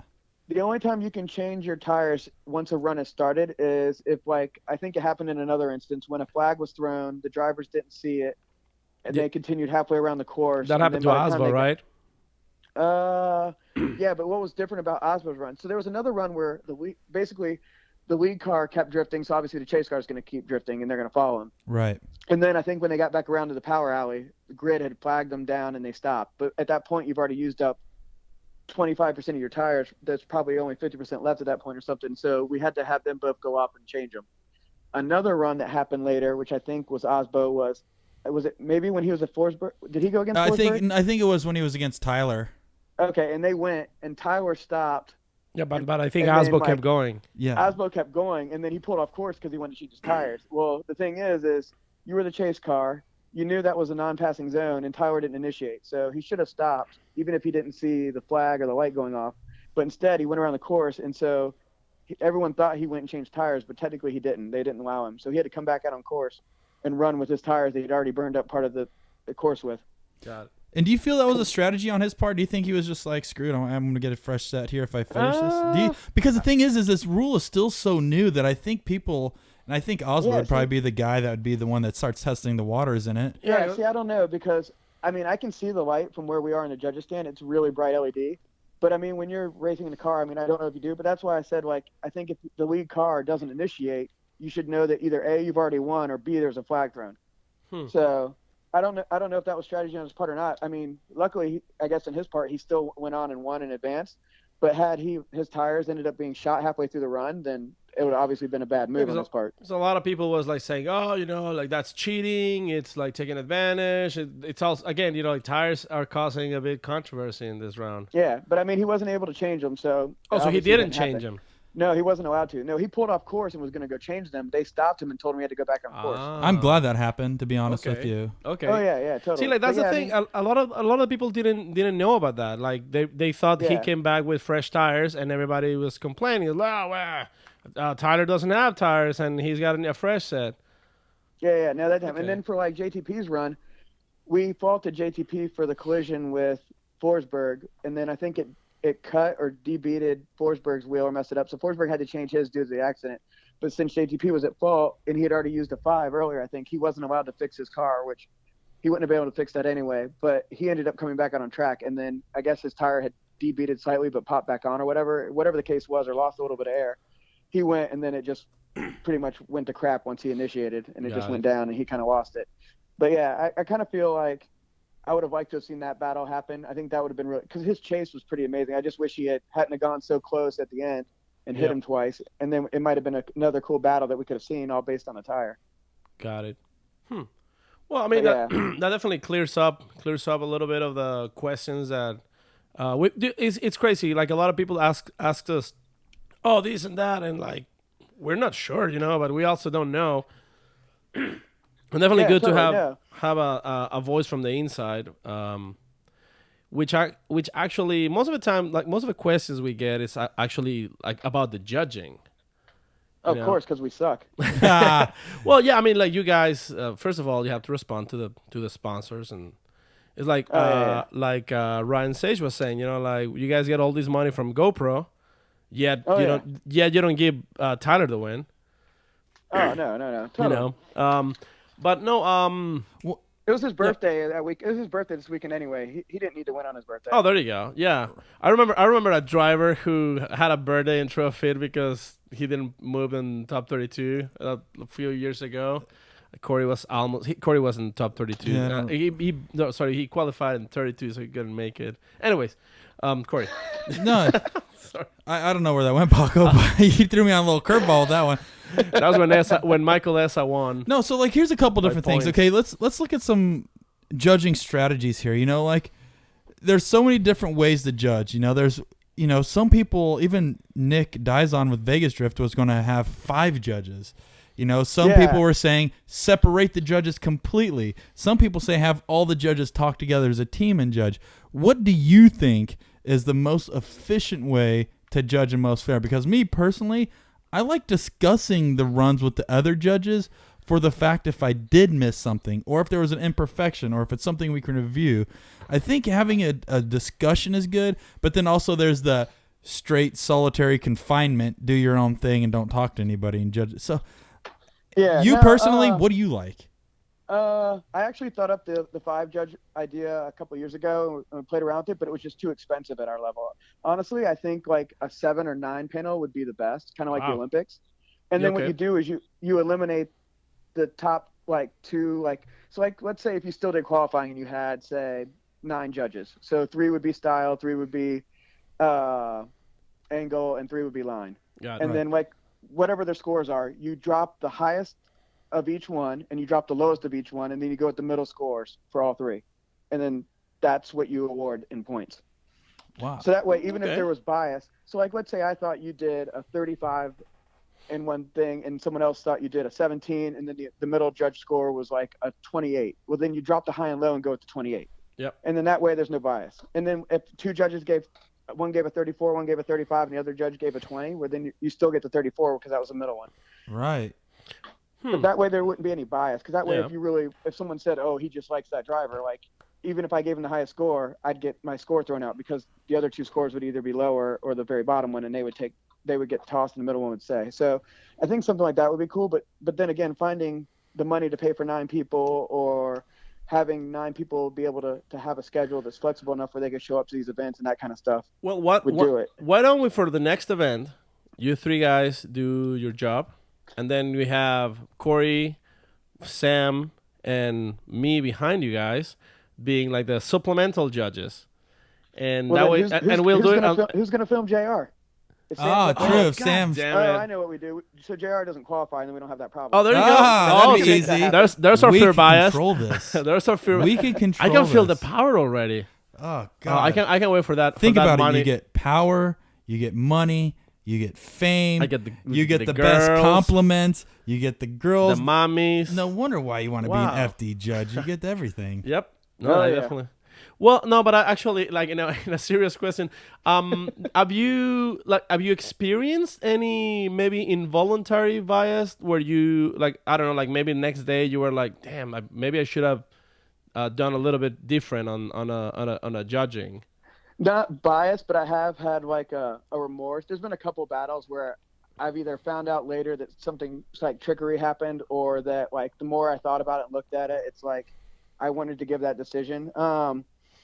I do something that Jim had actually tossed an idea around, I guess, early in the season last year, and was like, what do you think about this? And I was like, you know what, that's actually a neat idea. I'll play around with it and see how it works. And then I did it probably most of, I guess, half of last season. I've done it so far at every round this season. And it's when I watched the tandem action, as soon as the run's done, you figure a replay takes like 30 seconds. So I've already got like stuff in my head brewing, and then I just kind of watch the replay to make sure I didn't miss something or anything's weird. So by the time that replay is done, I put in my score. If I don't have a score at that point, which is like 30 seconds past it or whatever, then I'm splitting hairs. It's too close. I do one more time. So that way it kind of moves along quick and goes. And I think that's fine, because once you start spending too much time thinking about who did what, exactly, they're too similar in your ways. And I know you hate doing a ton of one more times, but at the same time, it's like you want to be fair to these guys. So like, absolutely, by the way, what stinks is when you have really crappy runs sometimes, and you've got like 6 mistakes by this guy and 7 by this guy, and you're trying to compare those. That's really hard. Yeah. It's also really hard when you have 2 guys that are putting down amazing runs, and you're trying to like decide his one mistake is heavier than his one mistake, and if so, where was this at, and that kind of stuff. But generally, the ones that are all in between are how it normally falls. And those are pretty quick and easy, and you can immediately give a decision and get it. But it's those other ones where it's like, if I have to sit there and think too hard about it and weigh all these issues, then it's like one more time, 30 seconds, and just go with it. That way we keep the flow of the show going and everything. So that's been kind of fun to do it that way. Right. That makes a lot of sense, especially, doing the replays. But I'll tell you one thing that does bother me about the replays a little bit is that, you look at the sport of drifting in itself, and it's supposed to be art and entertainment and exciting, and the corrections happen here and there, but then you see a replay and it's like, oh, there's a correction on the outer bank, and the correction is so small that it's like running the wall and bouncing off the wall was way more sick than having to replay and notice, oh, there was a little flinch in that steering wheel. Like, I feel sometimes replays. We've gotten rid of a lot. Like a couple years ago, it got really technical, and I think that's what so disgusting. Yeah. Yeah, I think that was tough, because it's like if you straighten for half a second, it was like boom, you got deductions, or possibly at one season I think it was a 0. Like it got really, really strict, and it was hard, and it was a pain, and it was tough on the drivers too. I mean, they did a meeting in Seattle a couple years ago, and I think some of them wanted it technical, and some of them wanted it the old way. And luckily, we've now started going back to the old. I mean, we've eliminated a lot of the zeros you get. You can now drop 2 tires, and it's just a deduction. Because, I mean, there was a couple of times where you'd watch a run, and the lead car would throw down like a 90-some point qualifying run if he was by himself, but then maybe just barely like does a mistake where they like hit an inner clip just a little bit too hard, and it falls over, or it gets knocked. Like, it wasn't like in the center of their bumper, and it wasn't in a door. It was just right on the corner of their bumper, but they hit it just right to make it fall over, whatever. But other than that, the run was perfect. Well, it's like, I mean, when we did ones where it was like a 0 and stuff with those cones, it's like you run a perfect run and then you hit one of the 0 cones, your whole run's thrown away because you barely went over the line. That sucks. Yeah. And then the guy chasing him runs a mediocre line in the middle with barely any angle, but because he didn't make any mistakes, which would equate to probably a 50 or 60 point run, he advances because the other guy went just a little above and beyond what he was supposed to.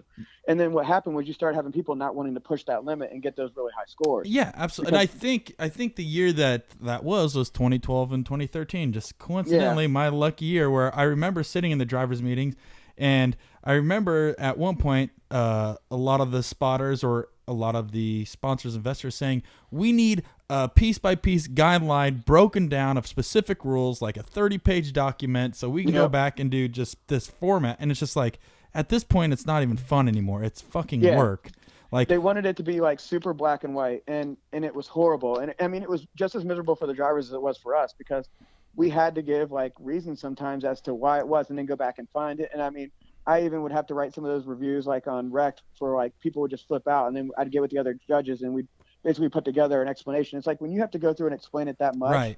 something's lost. So luckily everything's kind of going back the other way. That's good. I mean, there's very few zeros now. Like you can screw up, but you can still put down a good run and it's still exciting and stylish. So I definitely think everything's going in the right direction now to make it fun again. And I think it's definitely going to get only better. I mean, the way tandem's gotten in the last couple of years, I mean, it keeps getting better. Well, look at that first interclip at Orlando. You know, some guys were, grazing it with their front bumper and pushing it out of the way. And like you were saying, back in 2012, 2013, that would be considered a zero. Literally, that would be considered a zero. But now, even though that lead driver is running a tighter line, you still give the ability for that chase car to run up and get closer on without affecting it too much. There's still more flexibility, which is making it more entertaining, because now it's not as confusing as a spectator back in the day. Go ahead. Yeah, you remember when Forsberg knocked a cone with the wind, or the exhaust in Florida, and huge point deduction. They're like, you could see in the that would replay, be a zero. He got a zero, and it was a zero, and he didn't move on. I still stand by the fact that he hit that cone. It was funny. So Ryan Montaigne, the other judge, he does a lot of ride and drives and motorsport events, and like that very next week, he was in a car at this giant parking lot and would zip past these cones that were about the same size and weight and everything. And he was going way faster than Chris would have gone by. And he was getting like within millimeters of it. And he had a camera set up filming him, and he could not knock that thing over. But do you think maybe like the way the aerodynamics of a car that are different, like the way they redirect the cooling, the wind, the tire smoke, all that stuff? I would consider the compression of the exhaust, because they were saying the exhaust blew it over, and Forsberg's running 14-1 or 15-1. So you get on the gas, you have this thrust coming out the exhaust. Yeah, but where's his exhaust exit? It doesn't exit at the bumper. I think it exits straight out underneath right underneath the axle. It's not even like it comes like right out. I don't know. It's still iffy, and if it was, then it was. But it's still it just look back to that. At that point, you were so fucking you were so critical on, was it the exhaust? Was he hit? Was it? And it was like, dude, at that point, I remember, it was like, this is just fucking brutal. And that's when I think the judging, or people started looking at these judges like, these guys are fucking assholes. Like, oh yeah, dude, it was tough. I could see that being the actual, like, you'd go home, turn off all your lights, put on some like Sinead O'Connor and drink yourself into oblivion, and so you can wake up the next day because you were worried about if somebody hit a cone and gave them that zero. And then you have these big manufacturers and the big sponsors now saying, well, he didn't hit that cone, it was an exhaust. And then you have to deal with these fucking guys for 2-3 the same people who's giving you the money. Now they're giving you the money. They're giving you the money. Then they take it away from you when you don't make their call, right? Then you got to dig up the pool and empty the monster out of it. It's a lot of work. Yeah, I know, dude. What a drag. Who wants a pool for an energy drink after you've already been swimming in it? Yeah, exactly. No, absolutely. If they're not going to send the Monster Energy girls to swim with you, what's the point? Oh, man, I didn't think about that. Yeah. I can't wait for contract negotiations to come back up. Paco the lady killer. Oh, mommy. Good call. Paco the lady killer. Yeah, that's the thing. I would agree that there was a rough time in judging. I was coincidentally a part of it. But it is good to see it coming back to actual more of a traditional roots. And people still may agree or disagree, but I think, once again, it clears up a lot of confusion with the newer fans. Because imagine explaining the old judging style to the fans where you hit a cone, it may be a zero. You drop a tire, that may be a deduction, but two's def. Like, being a newcomer coming into the sport, I'd be like, what the fuck is this? Like, oh, yeah, totally. And I mean, look at any other sport. You turn on baseball, if you've never watched it before, within an inning or two, you pretty much understand all the rules. Yeah. I mean, same with soccer, hockey, football. I mean, for the rugby, you can figure it all out pretty quickly. You watch drifting, you can go to 3 events and still not know everything. Yeah. Well, what do you think would be the best way to make the fans? Because I mean, after all, what you guys want to do is make more fans. So more people gets to know the sport. More people starts following, the sport gets bigger because of the amount of fans that sport has. So in F1, I mean, I think F1 has probably 400 times more rules than what you guys have. Yet the Formula One fan follows and digs through the whole thing, like they know everything. Oh, you can do this much gasoline, you can only change tires, blah blah blah. So what would be like the best way in your opinion to get more people informed into what needs to be done, what's being qualified, what are the points, the factors that the judges are taking into account, so the fans don't go and try to burn you and pitchfork your houses after every round? That's a good question. I mean, you've already got Forsberg coming on it and telling you all your mistakes when you make them. So, I mean, I guess we could kind of do the same thing for you as well, so you guys don't make mistakes. We'll be very happy. Maximum Driftcast, the only podcast where we make constant mistakes. Well, actually, we'll be happy to call you guys and tell you what's everything you guys doing wrong. And you're gonna have three fucking angry people here calling. Yeah, we have Forsberg backing us up now because he's never wrong, which means we're never wrong automatically. So tell us when we're wrong by association. So yeah, we'll be just texting you right after we see a run, and we'll be like, nope, that was definitely Corey's run. I would say no, that was a 92. If you can fucking put that on the board, I'd appreciate it. Thank you. Yeah. Call me when it's over. Oh man. But like, so I tell us. I definitely think something like that could help and make that work for the people and kind of do like I don't know, you could have them kind of call in or fill out some of your Instagram posts if you ask a question, like what runs they'd like to see, and then hit us up and we could kind of break it down and help people do it. Because, I mean, that's the thing. I'm just like everyone else. I want the sport to succeed. I think it's great. I think it's exciting. I mean, I've been involved with it for many, many years now, so it's like I only want it to get bigger and better. And that's why I think, like, the way we're going with the rules, it's getting that way. But, yeah, totally, if you want to figure out a way to get people to see which runs they're confused about, maybe we can help clear that up for you. Huh. Awesome. Yeah, that'd be neat. Like we don't have any money, by the way. Yeah, we can't pay you guys off, but we could try just to so you know. That's okay. I think the energy drinks give me enough where I can probably squeeze you in part of the budget. That's very true. There you go. Pick us up in your new Ford Raptor with the Hemi in it, popping wheelies and drinking tall boys of Nos and Monster. Perfect.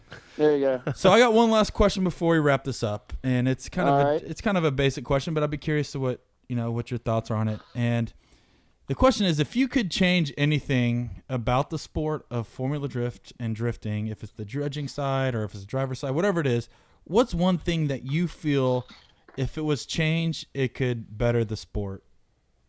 I think it's getting rid of qualifying. That's 4 out of 4. Yeah, so far we've had 4 people say that qualifying is one of the things that's holding the sport back right now. I mean, I did one event that way. I think it was like 07 maybe or something like that. We did one. It was called because we also run like the Lookout stuff. So like we did one called the Lookout Lottery, and it was like we only had 16 guys, and we put their names in a hat, pulled them, and that seated the bracket, and then we ran a double elimination and did it that way, and it was fun. And I mean, it just takes so much stress. I think too many people put too much stress into it, and besides, everyone just wants to go tandem anyway. So it's like giving everyone the ability to do that and the fans to be able to watch that. It's just way more exciting. Like I wish we could just start off Thursday practice and it would just be close tandem right off the bat. I mean, some of the drivers do that, and you're just like, when we're there watching Thursday practice, I'm blown away. Like, wow, do they think this is Saturday already? Like, those guys are awesome. Like, I wish every driver did that because it's exciting and it's just awesome right from the get-go. Right, and that's the other thing you were talking about. You guys did a pill draw method, which is still used in forms of motorsports. Even if you go back to go-kart racing, to stock car racing, to sprint car racing, people still use the pill draw method to start their heat race, and then from their heat race they can go into the features, A's and B's and things like that. So it's not a method that doesn't exist anymore. And think about it, it still can create excitement because who knows, you may be the fastest dude out there, but you may pick a guy that's the slowest, or you may pick somebody that you never ran before, or it really throws a curveball into the whole freaking program that could make it exciting still. It really could. Well, you could actually probably get more excitement out of it. So take Orlando, for instance. Let's say you had your final 2 guys actually meet in the very first round. So you had Blues and Osbo, and they battled it out, and one of them won and one of them lost. So let's say Osbo lost the first matchup, and then he works the loser's bracket all the way back to the finals, and Blues works the winner's bracket all the way to the finals.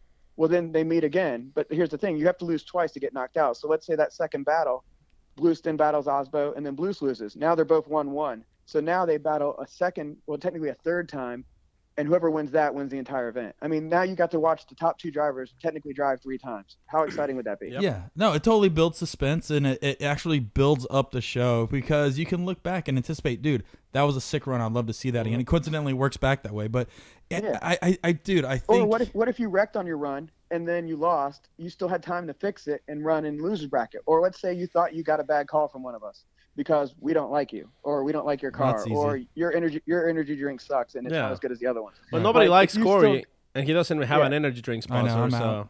Okay, so if Corey lost and he goes to loser's bracket, he's still got a second chance to still make it all the way to the end. Like, even if you got bad luck and something breaks or your wheel falls off or your tire debeads, like, you've still got that extra chance unless that happens your second time. But the thing is you've got that extra run. I just think that for all the work that these people put in traveling around the world, to have something bad happen out of your 60 runs you do, including practice, let's say nothing goes wrong until that one time. Right. Like, take JTP.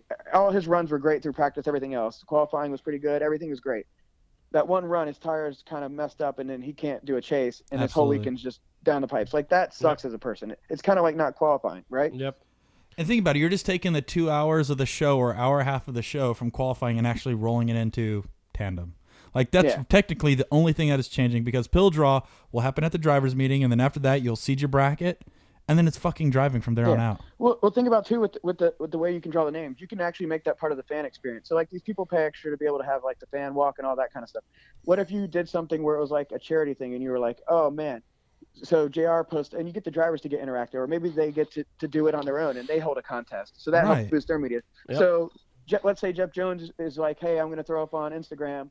Whoever does the best picture, funniest thing, use this hashtag, and if I pick you and you're at the event, you can pull my ball for me or my pill or whatever and pick my spot. And then you get to do a meet and greet with your favorite driver or whatever. I mean, like, there's plenty of things to interact and get the fans in. I think I love it. There's a lot of stuff to make it work, and I'm sure people would much rather do that, especially like if you're the sponsor. Like, if you know your guy's in the show, unless for whatever reason he wrecks in practice or something, you're gonna have your 32 in there. And I mean, technically, I designed a bracket that's double elimination that also works on 40 cars in case that's the way it works. So I mean, there's plenty of options and ways you can make it work, even if you have a 40 car field. And also like, I mean, on the same thing, if you guys can get rid of qualifying and you just still want to be able to fill a 2-day event, maybe you can do like top 32 on Friday, and then have like before top 16 on Saturday, maybe have like some like team tandems, or like some exhibition or stuff like that. Here, that's also drift related. Do you want to know something even simpler than that?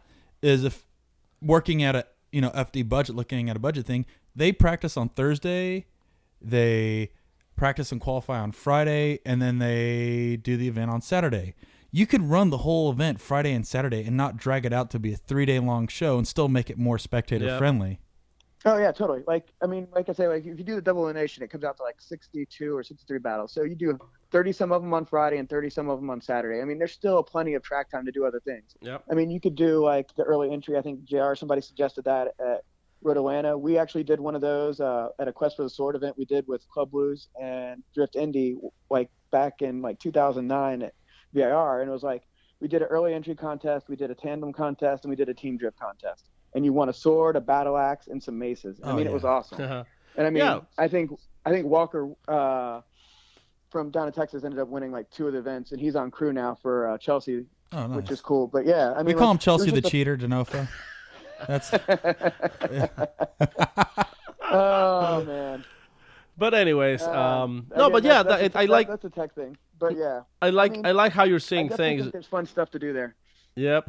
Yeah, no, I mean, I'm glad to see. Here's the thing. I think you guys on the judging panel, you rarely have a chance to speak out, to show people that you are not just a bunch of robots that only care about your precious corporate money. Yeah, and medallions and jewelry. Like you guys do. You guys still fans of the sport. You guys. Oh, totally. You guys are not biased. One of the things that I was telling Corey earlier, like when I first started watching Formula Drift, I was one of the mobs, like, the judges, they suck, Oh yeah, JR wins, Daigo wins. But the more I got involved with the scene, I started knowing more drivers, I started knowing more people who organize this event. I realized that you guys, when you're judging, like you even try to separate yourselves from the drivers. Like not be biased towards like, oh well, this judge is always hanging out with Corey, so that's why Corey always wins, but also that you are just like just people, I mean, could you believe like just 5 years ago, I think Tony Angelo was a judge. Yeah. Like so I think like a lot of people still needs to be able to get more in touch with the organizers, with the people who's behind the scenes, in order to relate more with you guys. I think people just come to their own conclusions and they don't really rely on facts and they just assume stuff. Like, I think there was one that was like, people used to think Tony always voted for the DA guys and gives the high scores. When then I think Joey or somebody actually did research and he actually scored them the harshest out of the 3 judges at the time. Yep. I think I remember that. Well, I would do the same thing. I just pay the other judge a couple $20 a run to give them a higher score so it bounces out. Give them a Yuling. Right. Yep. But yeah, I mean, I just think people were like, oh, this is what happened, so it must be that way. Like, I mean, for years, people were always like, oh, that's why GoPro's a sponsor, blah, blah, blah. But I mean, it's just like, even if there's not a sponsor, it doesn't really matter. It doesn't affect us one way or the other. I mean, I really honestly don't care who wins. I just want the best show to happen. Yep. And if that driver wins that battle, then so be it. That's what happens. I mean, awesome. It's just, I just like drifting and watching people just go to town doing tandem. And so the more we can have of that, the better. Awesome, The man. other thing, if I could change one more thing, it'd be cool to do, I want to do an IROC race. Like, I want everyone to have the same car. Like, when Ford was like heavy sponsor, I was praying they would just bring out like 8 like Mustangs that were all stock, had cages in them, and then like simple suspension mods. And then like each round, like they're kind of like you were saying, like it'd be cool to do some little exhibition type stuff. It'd have been cool to randomly pick like 8 drivers, throw them in the cars, and they do a quick top 8 tandem comp. There's this podcast. Like I don't know. There's this podcast. I don't know if you ever heard it. It's called Maximum Driftcast. I think you've heard that story from. I've listened to every episode. I'm still on the 8-hour-long Larry Chen one right now, though. Oh, there you go. Oh yeah, hey, Mr. Harry Berries. Yes, I told him that this weekend when I saw him. I was like, dude, I'm still on your podcast. It's really good, but it's long. Yeah, that was one of the best. You can thank Paco and Sam for that. I didn't give a shit about any photo stuff. He was. You can tell Corey's just like sleeping on the side, like taking photos with his. I love Larry. I don't like Sam. I like Paco kind of, but kind of. No, I'm just kidding. But yeah, no, totally down for that. And then speaking of which, on the IROC thing, the other thing, and I've talked to a couple drivers about that too, is I wanted to actually do like a drift race where like you took like a miniature road course, like maybe a little bit smaller than like a 1 mile, and you had probably like 7 to 10 turns on it, and then you pick certain turns that you had to drift, and then you had to road race the rest of it, and you just do like little quick sprints. So you had like not like super high horsepower cars. People are using like their crappy like missile type cars or whatever, and you get like 8 cars on a field, and then they just immediately start road racing, and they got to do like however many laps on their tires. You kind of figure it out after a couple testing, and you say maybe it's only a 5-lap sprint race. Can you please make that happen? Dude, I've been working with several other drivers to make it happen, and we're getting close. The hardest part is going to be trying to figure out how you justify what's a drift around a turn. Like, we've looked into using like technology or like having like judges on each of the corners. Like, we've just been playing around with it, but I think doing a drift race would be the coolest thing ever. I totally agree. Absolutely. I would probably hire like the space station and have that part of the judging criteria to map it out. I would just dump tons of money into lots of GPS. Yeah, but think about how fun it would be if everybody's out there in like some low horsepower cars. You got like 8 of them drifting around a turn trying to take the line. Because think about it, if you run a bad line, you're going to get passed. Like, let's say you run 2 car lengths off the clipping point, then the other guy just dives in and steals it from you. Like, I just can imagine it'd be the most fun ever. See, the thing you're talking about here is exciting and fun. And I think this Brian Eggert needs to be showed in not only this side of the motorsports world where it's drifting, but also on the Formula G side, because people still want to see that shit. People want to see the fun, exciting, let's cut out a lot of that little meticulous bullshit and let's make it fun and exciting again. And I think that's what people are going to be looking for. Yeah, no, it's definitely getting there. And I think it's getting there. It just takes time. I mean, the sport's still new. Yeah, no, I mean, I think no, absolutely. Like, kind of like lost track a little bit, but everything you're saying, it's exactly what people wants to see and what drifting is. And we like to know that somebody that's so inside is thinking about that. So I think the fans are definitely gonna be happy to know that there's something on the works, that you guys, like I said, like you guys are fans of the sport, that you want to see more excitement, more cool stuff, seeing drivers out of their typical environment, doing something else, like say the IROC, like get everybody get everybody in stock Miatas and see what they can do. That would work too. Yep. Well, awesome, Brian.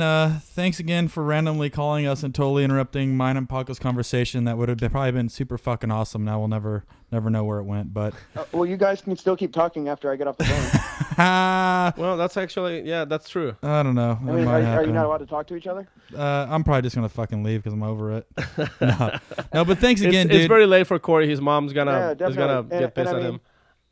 Figure stuff out. You get questions, let us know. We'll be happy to chime in and help make things a little bit more clear for people because, I mean, that's ultimately what we want is people to enjoy the sport and understand why it works. I mean, you figure we change the rules slightly every year anyway, so hopefully we're still fine-tuning it. We get it locked in where it doesn't change, and it won't be so confusing for people. Awesome. Perfect. Yeah, so where can people find you about you and your events and who you are social media-wise? They can go to usdrift.com. It's US Drift for all of our social media and everything. We do mostly competitions. We'll probably start doing practice events again this year as well and get back into doing that. But mainly it's in the Mid-Atlantic area.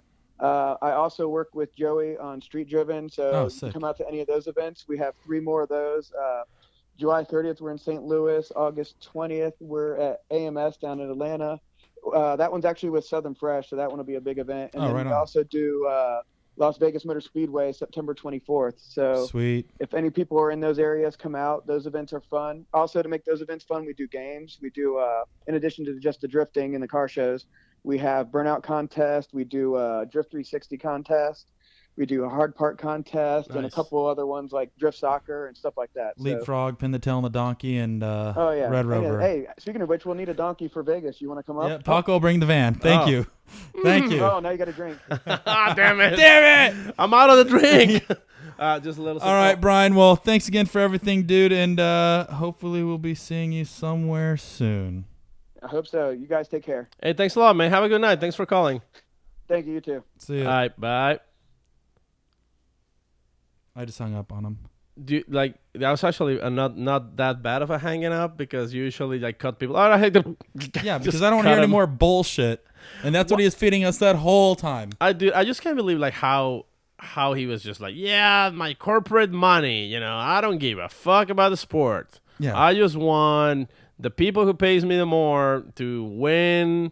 It's I don't care if they were completely out of the track. Yeah, he was like, formula deposits checks right into my bank account. I'm loaded, and I only do this to make a couple bucks. And he wasn't shy about talking his pool full of NOS energy drink and the Monster Energy girls. Yeah, I can't wait to call Ryan Sajan and I hope Jim Lowy. I hope Ryan was listening to this because I don't know if he's okay with that. Because at the end of the day, Ryan Sage is the only one who should be getting all that corporate money. Oh yeah, he should be. He should be driving. Not the doo-doo face judges. Yeah, these guys, these dummy doy-doys.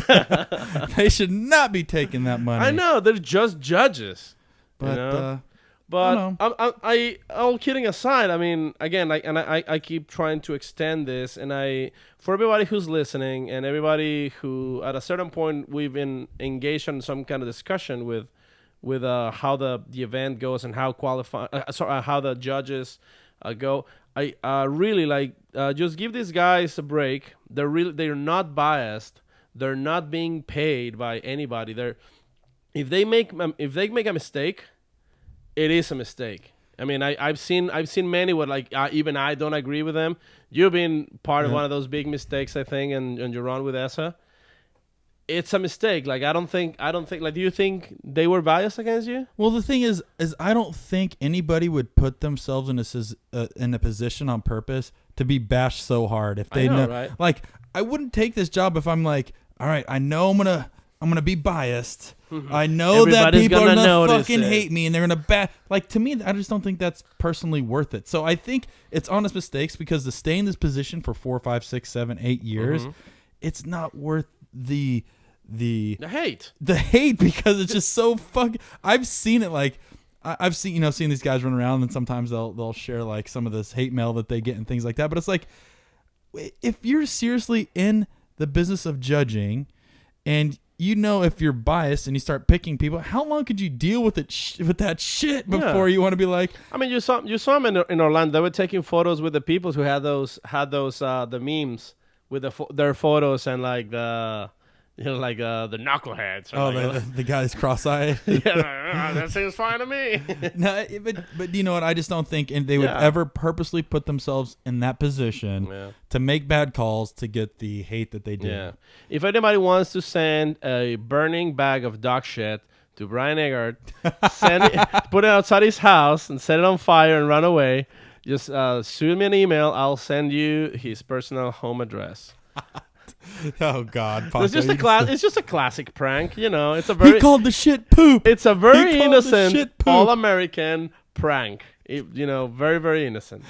I'm sure he will see it and he's like, "Oh, these guys, they must have they didn't like that call. They did not like that call. Damn it, I got the poop trick again. Aha, I got pooped. Just got pooped." Yeah. No, but seriously, I think I just hope the entire community of drifters start getting a little more together when it comes to I understand, dude. I sometimes my favorite driver has been knocked out. I was like, well, your sponsored drivers that you put money into. I have a few sponsored drivers, and it's not like I'm giving them millions. No, but you're giving them thousands of dollars. And at the end of the day, they're representing our brand. They're going with our style, and I want them to win, obviously. Right. But sometimes you have to be honest. Like, yeah, I mean, it is what it is. It is what it is. Mad Mike did better, or Alec Honadell was driving like a doy. Right. You just got to take it. And it's like, no hard feelings, people. It's just about being honest. And that doesn't mean we're going to stop supporting our drivers. On the contrary, we know you guys are giving it all. And my last note is at least you can hear some positive changes. Like 2012, 2013 was probably one of the worst judging years in FD. The judging criteria was very weird. They try to do this very cookie cutter type of non-traditional judging where you nick a cone. You can see them transforming back to more of the traditional fun side of drifting, which is I think it's going to help grow the sport and make it easier for people to understand. And with that said, for all the people that says that V8s ruined drifting and all that, it's not that. It was how it was being judged. Like that strictness, that level of like zero tolerance, that's what was ruining the sport. That's what was pushing people to bring 1,200 horsepower. That was Daigo and actually a 2J. So. And that's the thing. You can't just generalize. You can't just hate on a sport just for one thing that you're not particularly fond for. It's everything. It's like how it's judged, is how the drivers behave. And since I became a fan of the sports, I've realized the drivers are more. They try to get closer to the fans. They're putting more videos. They're putting more content. It's definitely becoming more welcoming to everybody. So right. I just hope that's how the sport's going to evolve, and it doesn't become a Formula One where the drivers are like rock stars that I don't think it will. Forget about hanging out close to the pits. They have to keep it somewhat traditional. Or even like NASCAR. How in NASCAR it's just impossible to get close to these guys, and they're hanging out in their $1 million RVs. I think FD wants to go very, very professional, very structured with it that way. Nothing wrong but with I think the drivers are going to maintain their same style of mingling amongst their crowd and the same way reaching out. So yeah, it's still going to be very very structured. I think FD does want to put their drivers on a pedestal, and they want to say we do have the best drivers in the world, and it's super exclusive. But I think the drivers will still be able to go out there and keep doing what they're doing now. And with that said, I think we have a show. I think that's a wrap. And next round we'll be running. Well, next round's going to be New Jersey, Seattle, then Texas, and Phoenix, which we'll be a part of in the Boss. Yeah, that's right. Yeah. So are you ready for the next round, Corey? Your next round? I'll be ready for Texas. So we'll go back and hopefully I could pay the judges out and pay Ryan Sage enough to get me in the show. You should. You should definitely give him a lot of spaghetti cans.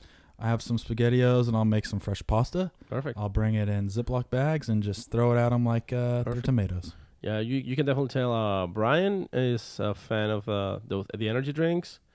We still have to find out what Ryan and We'll figure Andy. it out. I don't like. even care. I'll figure it out. All right. Well, Corey, where can people find you? At Corey Hosford at Street Standard. Perfect. And you? At Tofu Drift Band and 2F Performance.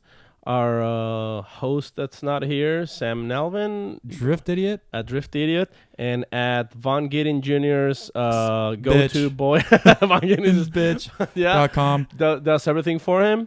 And our Maximum Driftcast. Maximum Driftcast. And obviously at Brett Brederson has been one of our most valuable assets for this show. Yeah. He had a little good nap while we were talking here. All right. And see you guys later. Thank you guys for tuning in. And sorry for the shitty video quality of this episode. Thanks, Blame it on Paco. Sam. Paco, you just want to keep going. We're ending now. Bye.